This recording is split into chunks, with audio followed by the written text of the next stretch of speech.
Salut, ici JC Desjardins, puis aujourd'hui, j'aimerais ça faire une petite vidéo pour vous montrer l'état du jardin rendu fin novembre. Cette nuit, il a fait à peu près moins 10 avec de la neige, fait que les plantes ce matin sont un peu caduques. Mais j'ai filmé le week-end passé pour vous montrer à quel point la majorité des plantes avaient très bien résisté à des gels nocturnes pour ensuite revenir doucement valser au-dessus du point de congélation durant le jour. À cause de mon déménagement cette année, j'ai dû commencer le jardin à la 3e semaine de juillet à peu près, ce qui est hyper tard en saison. Fait que je savais que j'allais pas avoir assez de temps pour planter des légumes qui allaient prendre une saison complète à tenir mature.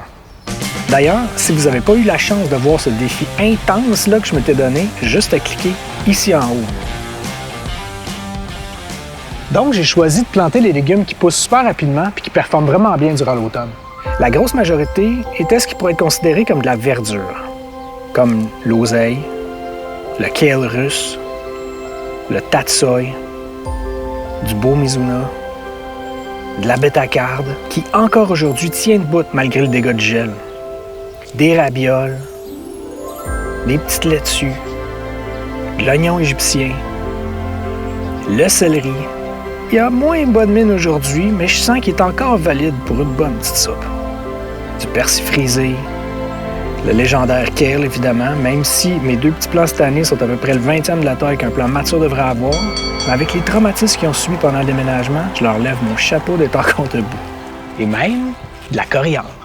Eh oui, ça m'avait surpris la première année que j'avais vu des plants de coriandre survivre à une nuit de moins 8, surtout compte tenu que c'est plutôt natif à des pays pas mal moins frais que le Québec.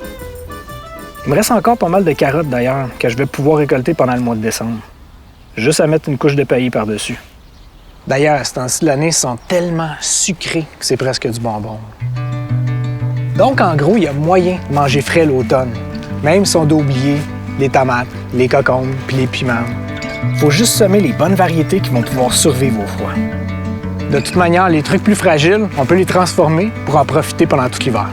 J'ai d'ailleurs parti une lactofermentation avec les piments qui traînaient sur les plants avant le premier gel. Gros melting pot de piments aléatoires avec un peu d'ail. Ensuite, tu calcules le poids total de tes piments puis tu rajoutes 2 % du poids en sel.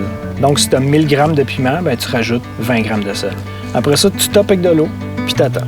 Ça fait de la maudite bonne sauce qui se conserve au-dessus d'1 an au frigo.